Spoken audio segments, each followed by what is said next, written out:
Alors là, je pensais jamais que les punaises de lit finiraient en une de l'actualité, mais vous avez peut-être vu ces derniers jours circuler sur les réseaux sociaux des photos, des vidéos de ce qui ressemble à des punaises de lit dans des lieux publics. On en retrouve dans des cinémas, dans des transports en commun ou autres. Mais alors, qu'en est-il réellement? Quelle est réellement la situation? Faut-il s'inquiéter ou non?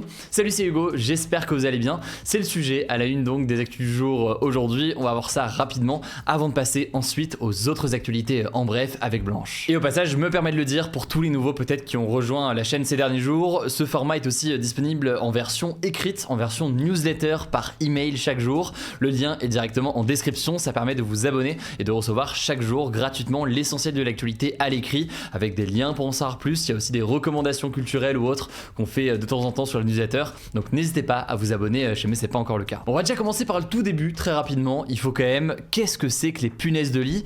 Petit rappel, c'est donc des petits insectes rampants qui mesurent entre 5 et 7 mm. On les voit donc a priori à l'œil nu, elles ont la particularité de fuir la lumière. Résultat, elles vivent quasiment que la nuit et elles ne sont pas toujours visibles. Bon, par ailleurs, autre élément qui ne vous aura sûrement pas échappé, elles se nourrissent de sang humain.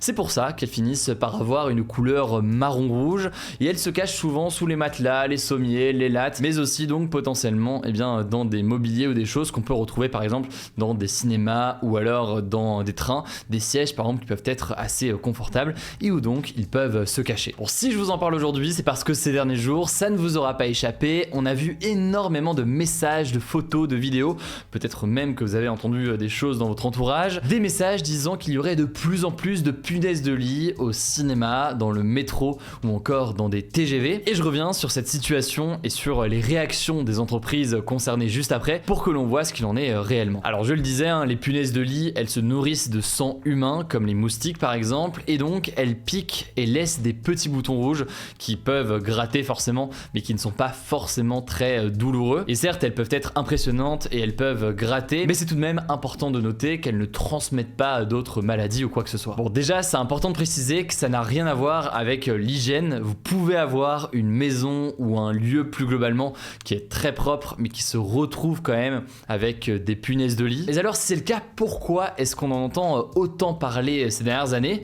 Eh bien, il y a deux choses à voir. Il y a l'évolution au fil de ces dernières années, et puis il y a ce qui s'est passé un petit peu plus précisément ces derniers jours. Alors, ces dernières années d'abord, ce que disent les spécialistes sur ce sujet, c'est qu'il y a une augmentation du nombre de punaises de lit et du nombre de cas qui sont dus à deux choses. La première chose, c'est l'augmentation des déplacements à travers le monde, et donc les personnes se déplacent davantage qu'avant. Forcément, ça favorise le déplacement aussi des punaises de lit qui sont transportées d'un endroit à un autre. Typiquement, je dis n'importe quoi, vous êtes dans un hôtel qui est infesté de punaises de lit, vous rentrez chez vous, et bien vous ramenez des punaises de lit, et c'est comme ça que ça peut se propager. La première raison, c'est donc une augmentation du nombre de déplacements, mais ça à la limite, c'est quelque chose qui dure depuis des dizaines d'années maintenant. La deuxième raison aussi qu'on peut noter, c'est qu'avec le temps, les punaises de lit ont développé une plus grande résistance aux insecticides, et par ailleurs, pour ne rien arranger, au-delà de tout ça, eh bien il faut savoir que c'est des bêtes qui sont particulièrement difficiles à éliminer et à se débarrasser. Et ça, en l'occurrence, c'est lié à tout un tas de raisons.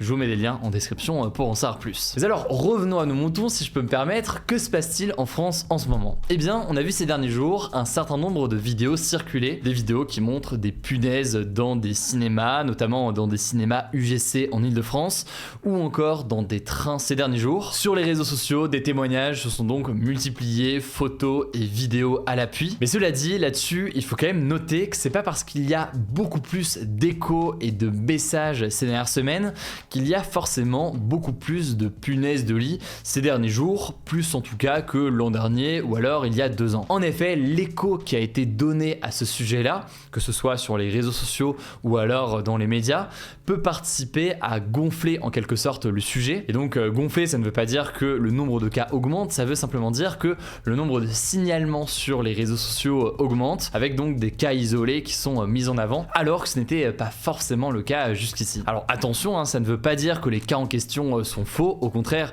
il y en a beaucoup qui se sont avérés être effectivement des punaises de lit. Ça ne veut pas dire non plus qu'il n'y a pas une augmentation ces dernières semaines ou alors sur la dernière année. Simplement, il faut aussi avoir cet élément en tête, au-delà de ces cas qui sont bien réels. Il est possible qu'il y ait une surreprésentation de cas qui sont présents dans certains cas depuis très longtemps. Alors maintenant, dans le détail, concernant le cinéma, le groupe UGC DGC, qui est particulièrement concerné, a assuré que les cinémas concernés avaient été traités suite à ces différents signalements des clients. On verra donc ce qu'il en est dans les prochains jours et s'il y a de nouveaux témoignages. Par ailleurs, concernant les vidéos de punaises de lit dans les trains, eh bien la SNCF n'a pas confirmé qu'il s'agissait bien de punaises de lit. Selon certains spécialistes, ça pourrait être d'autres insectes, mais d'autres contredisent cet avis et estiment que oui, c'était bel et bien des punaises de lit. Quoi qu'il en soit, la situation est assez floue aujourd'hui. Il y a des mesures là aussi qui ont été mises en place par la SNCF depuis ces signalements.